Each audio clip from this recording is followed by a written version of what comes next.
Hello সবাইকে, সেতুস ব্লগের নতুন আরও একটা ভিডিওতে সবাইকে অনেক স্বাগত জানাই।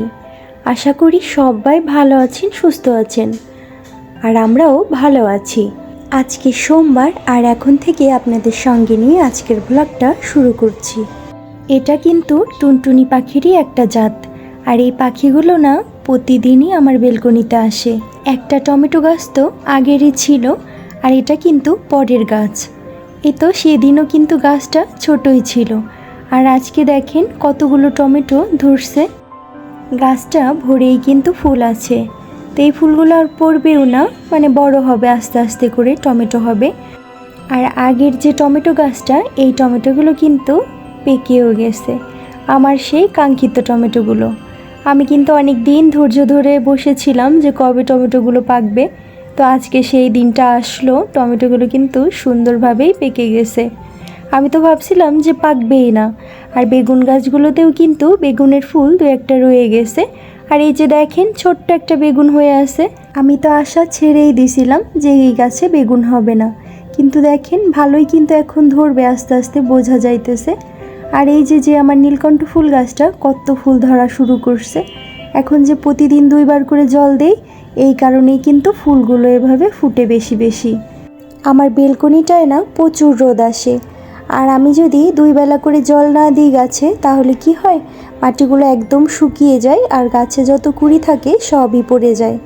এজন্য মনে করেও কিন্তু রাতে একবার করে জল দিতে হয়। সুপ্ত দেখেন কত সুন্দর করে একটা ডোরেমন বানাইছে, আর এটা কিন্তু ক্লে দিয়ে বানানো। ও না এই ক্লেটা আনার পর দেখছি এগুলো নিয়ে খেলতে খুবই পছন্দ করে।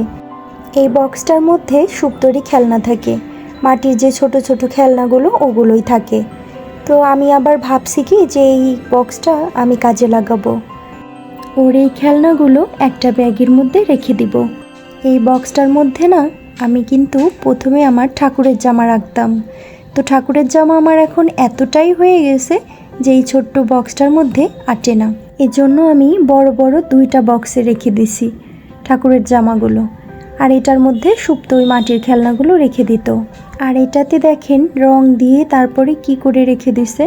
এগুলো হয়তো কলমের কালি, উঠতেই চাইছিল না। তারপরে এই যে হেক্সিসল দিয়ে তারপরে কিন্তু উঠালাম। আর হেক্সিসল দিয়ে নাকি কলমের কালি উঠে যায়। আমি না একটা টেক চ্যানেল দেখে এই জিনিসটা শিখেছি। এই যে এখানেই রাখলাম। আর এর মধ্যে না আমার বেশি গ্যাঞ্জাম হয়ে গেছে, এর জন্যই কমাতে চাইছিলাম।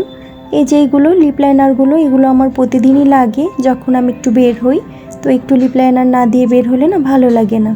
তো এইগুলোই এই ড্রয়ারটার মধ্যে সুন্দর করে সাজিয়ে রাখবো। এই ঝুড়িটার মধ্যে রাখলে কি হতো, যখন আমি বের হতাম তখন তো তাড়াহুড়ায় থাকতো বেশিরভাগ সময়ে। তো তখন না একটা খুঁজতে গিয়ে সবগুলো এলোমেলো হয়ে যেত, আর খুঁজে পেতেও কষ্ট হতো। তো এর জন্য এই যে ড্রয়ারে যদি রেখে দিই, তাহলে কিন্তু সবগুলোই আমার সামনে থাকবে, আমি যখন যেটা ইচ্ছা বের করে নিতে পারবো। একটা ড্রয়ারের মধ্যে লিপস্টিক, তারপরে লিপ লাইনার এগুলো রাখলাম। আর একটা ড্রয়ারের মধ্যে চুলের যে ক্লিপ, তারপরে কাটা, সেগুলোই সব গুছিয়ে রাখলাম।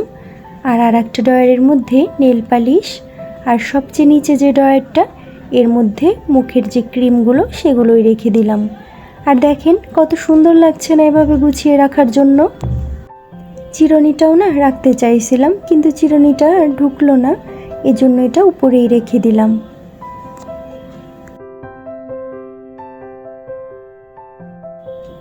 ড্রয়ারটা না সুন্দরভাবে বসছিল না, এজন্যই যে এখান থেকে লোশন আর শ্যাম্পুর বোতলটা সরিয়ে নিচের ড্রয়ারে রেখে দিব।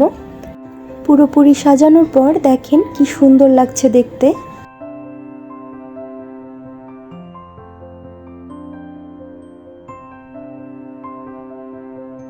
যাই, রান্না বাড়ার কাজগুলো শুরু করি। আরও কিছু কাজ আছে, সেগুলো রান্না শেষ হওয়ার পরেই করব। এখন যদি ধরি তাহলে না রান্নাগুলো করে নামাতে পারবো না। আমরা সন্তানের মারা চাল কুমড়ো কিন্তু নিজে নিজে কেটে নেই না, আর এটা আমিও কেটে নেইনি। এটা কিন্তু সুপ্তকে দিয়ে যখন এনেছিল তখনই একটু কেটে রেখে দিয়েছিলাম, আর এখন আমি এই যে নিজে নিজে কেটে নিলাম। আর এই যে দেখেন ঝুড়ি ঝুড়ি করে কেটে নিয়েছি।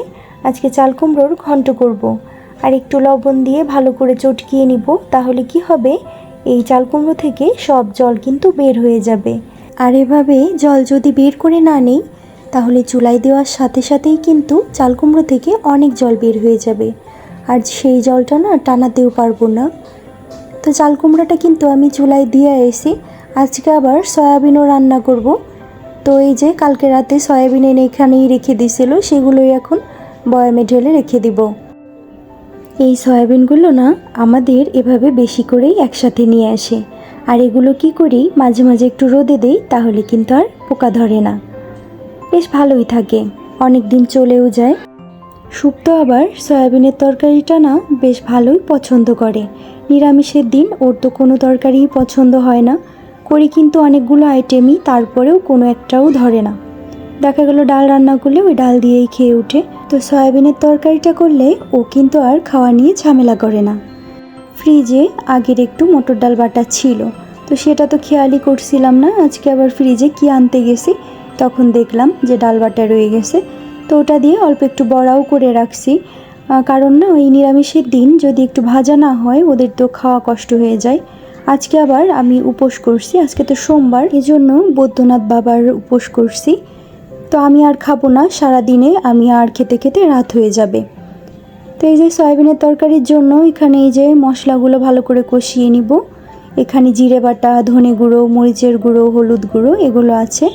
এদিকে ভাতটাও হয়ে গেছে, আর ভাতটা উপর দিয়ে তারপরে সয়াবিন, তারপরে মাসকলাইয়ের ডালের বড়ি, আলু এগুলো ভেজে তুলে রাখছিলাম, সেটাই দিয়ে নেড়ে চেড়ে তারপরে ঝোল দিয়ে দিব।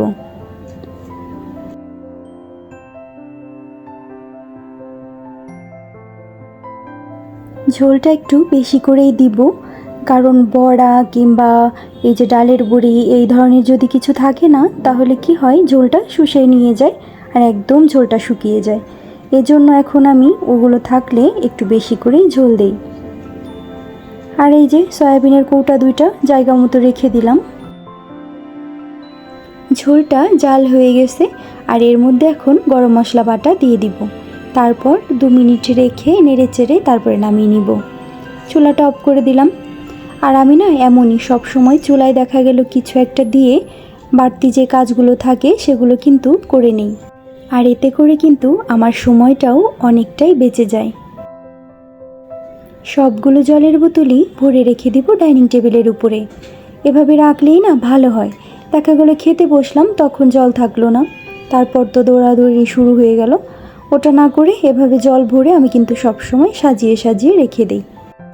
আজকে না রান্নাঘরটাও পরিষ্কার করতে হবে। বেশ অনেক দিনই হয়ে গেছে রান্নাঘর পরিষ্কার করেছি, অনেকটাই নোংরা হয়ে গেছে। আর রান্নাঘর নোংরা থাকলে কিন্তু ভালো লাগে না, রান্নাঘরে এসে কাজ করতে একদমই ভালো লাগে না। তো একে একে সবগুলোই বের করে নিয়ে ওই সামনে রেখে দিব, কারণ এই তাকগুলোও কিন্তু নোংরা হয়েছে, পরিষ্কার করতে হবে। আর এভাবে রেখে দিয়ে তো পরিষ্কার করা যাবে না, এর জন্যই এই সামনে রেখে দিলাম। আজকে রান্নাঘরটা ভাবেই পরিষ্কার করে দিতেছে, আর আমি বেসিনের এইখানটা ধুয়ে তারপরে এই যে একটু অন্যরকম করে সাজিয়ে নিতেছি। আর দেখবেন মাঝে মাঝে না ঘরের ডেকোরেশনটা একটু চেঞ্জ করলে দেখতে কিন্তু বেশ ভালোই লাগে। এই পাত্রটার মধ্যে রঙিন কিছু পাথর ছিল, তো ওগুলো নিচে দিয়ে তারপর উপরে যে 2টো গাছ দিছি। আর শুক্তোর খেলনার মধ্যে থেকে একটা হরিণ আর একটা খরগোশ আনছি। তো খরগোশটা তো বসাতে পারিনি, এখানে জায়গা অল্প, তো হরিণটাকে এখানে দাঁড় করিয়ে রাখলাম। দেখতে কিন্তু খুবই সুন্দর লাগছে। এই যে দেখেন, ভাবি কিন্তু আমার রান্নাঘরটা পরিষ্কার করে দিয়ে চলেও গেছে। আর এই যে তাক, তারপরে জানালা, গ্রিল এগুলো সবই কিন্তু পরিষ্কার করছে। পরিষ্কার করলে দেখেন কত সুন্দর লাগে দেখতে। এই যে সবটা জায়গায় কিন্তু পরিষ্কার করছে। অনেক দিন যদি পরিষ্কার না করা যায় তাহলে কিন্তু দাগ পড়ে যায়, আর এই দাগগুলো উঠানোও যায় না সহজে। এজন্য কিন্তু আমি সবসময় কদিন পর পরই পরিষ্কার করে ফেলি। তো স্নান করে আমার পূজা দেওয়াও হয়ে গেছে, আর আজকে ঠাকুরকে একটু সুন্দরভাবে সাজিয়ে তারপরে পূজা দিছি। আর গরমের মধ্যে না এত সাজাতেও ইচ্ছা করে না, কারণ ঠাকুরের তো অনেক গরম লাগে, এজন্যই বেশি সাজায় না ফুল দিয়ে। তো আজকে আবার ইচ্ছা করলো অনেক দিন পরে যে ঠাকুরকে একটু সুন্দর করে সাজিয়ে তারপরে পূজা দেই। এখন কিন্তু 7:30টার মতো বাজে, আর আমি একটু প্রসাদ মুখে দিয়ে তারপরে উপোসটা ভাঙলাম। আর এখনই একটু জল খাবো বেশি করে। অসিত ডাবও আনছে, তো সেগুলোই কেটে খাবো। তো বন্ধুরা, আজকের ভিডিওটা এই পর্যন্তই রাখবো। আবার দেখা হবে খুব তাড়াতাড়ি নতুন আর একটা ভিডিওতে। ততক্ষণ পর্যন্ত সবাই ভালো থাকবেন, সুস্থ থাকবেন, সাবধানে থাকবেন। আর ভিডিওটা যদি একটুও ভালো লেগে থাকে অবশ্যই একটা লাইক করে দিবেন। শুভরাত্রি।